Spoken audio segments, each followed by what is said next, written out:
A young man stands in his bedroom. It just so happens that today, the 13th of April, is this young man's birthday.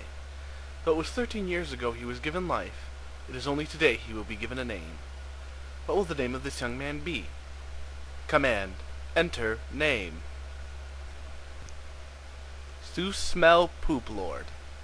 Try again, smartass. John Egbert. Command. Examine room.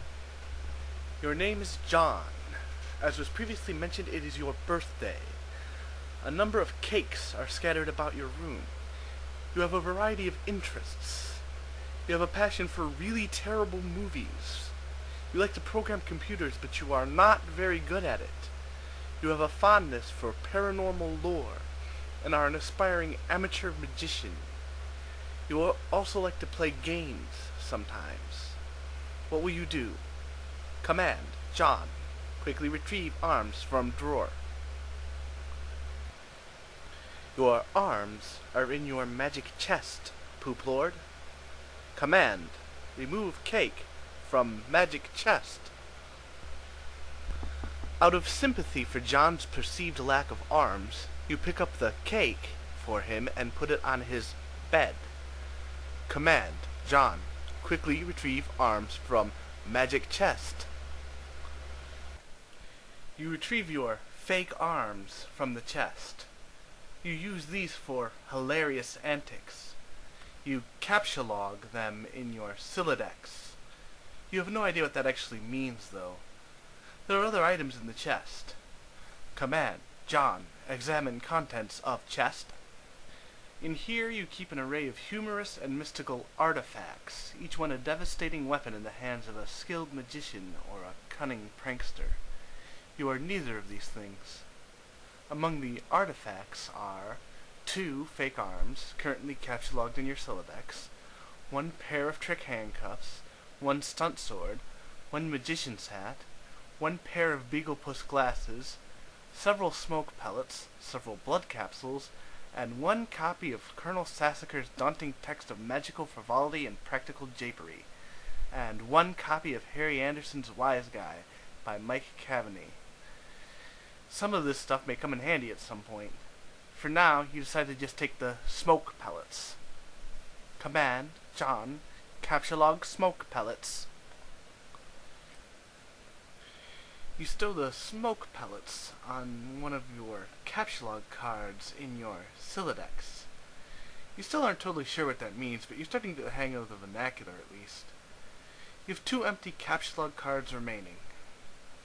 Command. John. Equip fake arms. You aren't totally sure if equip is a verb copacetic with the abstract behavioral medium in which you do well, but you give it a try anyway. Unfortunately, you cannot access the fake arms. That card is underneath the one you just used to captcha-log the smoke pellets. You will have to use the pellets first in order to access the arms, but this is probably inadvisable since you just make your room lousy with smoke. Your Sylladex's fetch modus is currently dictated by the logic of a stack data structure. You were never all that great with data structures, and you find the concept puzzling and mildly irritating. But with any hope, perhaps you will advance new, more practical fetch modi for your Sylladex with a little more experience. Command. John. Examine problem sooth poster. Is it even possible to get any more hard-boiled than that? You really doubt it. This poster was one of your wisest purchases. There's a nice spot on the wall next to it. You've been meaning to hang another poster there soon. Command. John. Read note on drawer. Happy birthday, son. I am so proud of you. This note is rich with the aromas of fatherly aftershaves and colognes. Beside the note is a rolled-up poster. Command. John. Take poster. Another birthday artifact. You wonder what is printed on the poster. You'll need some way to hang it on your wall. Command. John. Acquire hammer and nails. They will come in handy. You first place the hammer into your Sylladex, but now all of your captcha-log cards are full. You wonder what will happen if you try to take the nails. You guess it doesn't hurt to try. Command. John. take nails. You captcha log 4 nails into the top card and push all the artifacts down a card.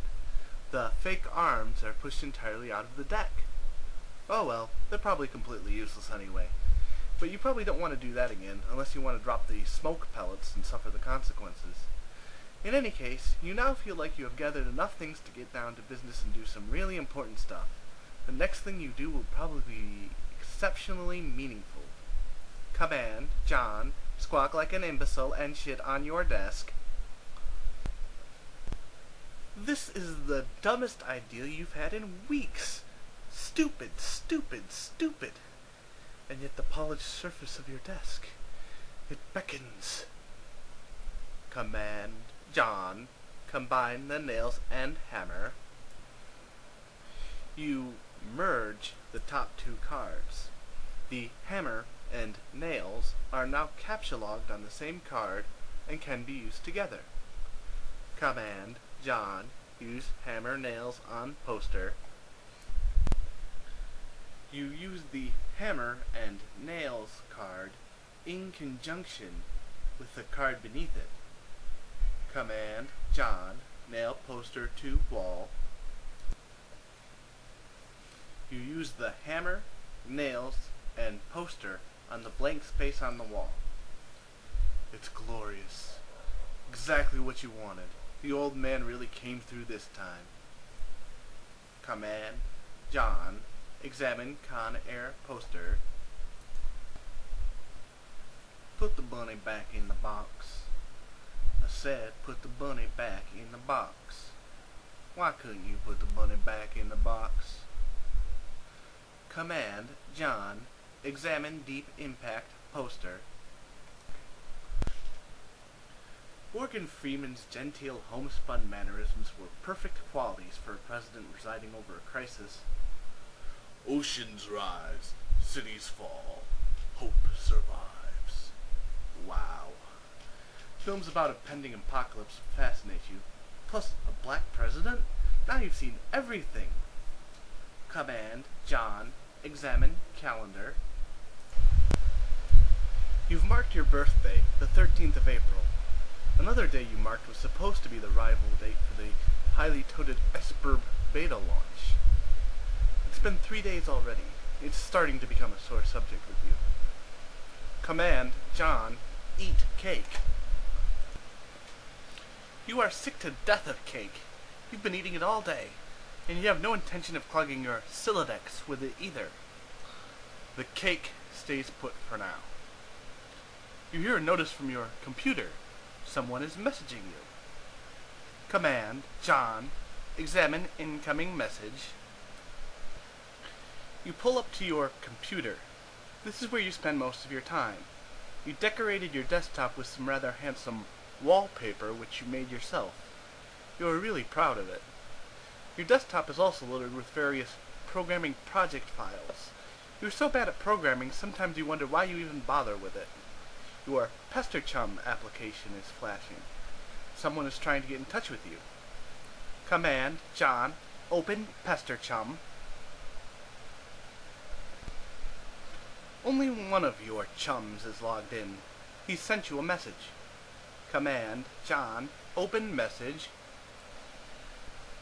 Pester log. Turn Tech Godhead, TG, began pestering ectobiologist EB at 1613. TG. Hey, so what sort of insane loot did you rake in today? EB.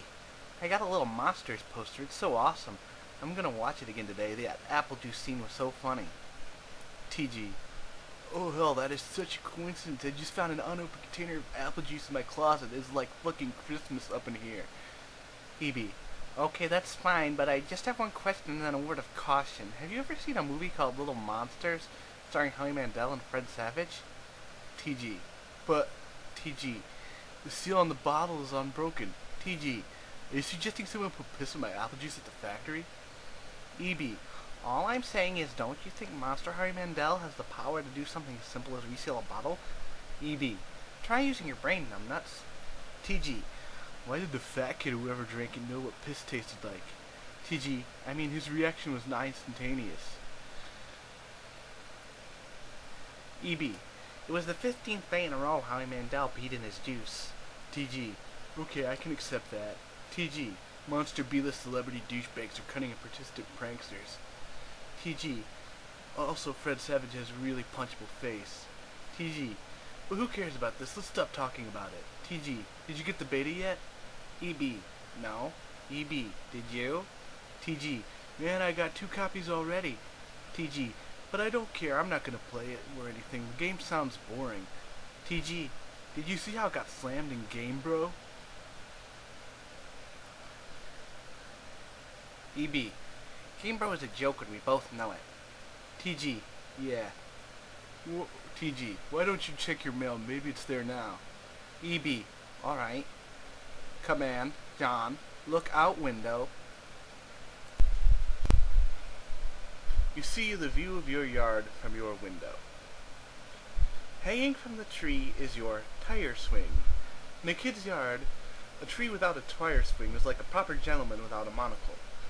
That is to say, he can hardly be considered a terribly proper gentleman at all. And there beside your driveway is the mailbox. Command, John, examine mailbox. The little red arm swingy dealy thing, or whatever it's called, is flipped up. What the hell that thing called anyway? You do not have time for these semantics. The red flippy lever thing means you have new mail. And that means the beta might be here. Command, John, go outside and check mailbox. You are about to hurry downstairs when you hear a car pull into the driveway. It looks like your dad has returned from the grocery store. Oh great, he is beating you to the mail. Command, John, forget it, check mail later. If you go downstairs to get it, he will likely monopolize hours of your time. You decide to chill out up here for a while until the dust settles. Sometimes you feel like you are trapped in this room, stuck, if you will, in a sense which possibly borders on the titular. And now your chum is pestering you again. The clockwork of friendship turns ceaselessly, operating the swing lever dealies of harassment in perpetuity. Whatever, the Dukin just told his damn horses.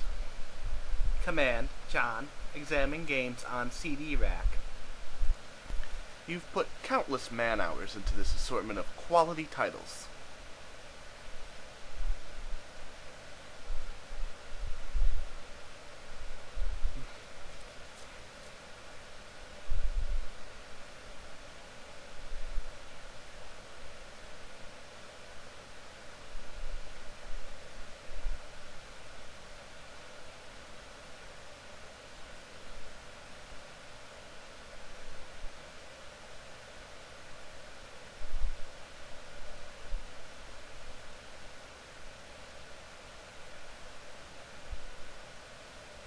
Command, John, read Colonel Hessicker's daunting text.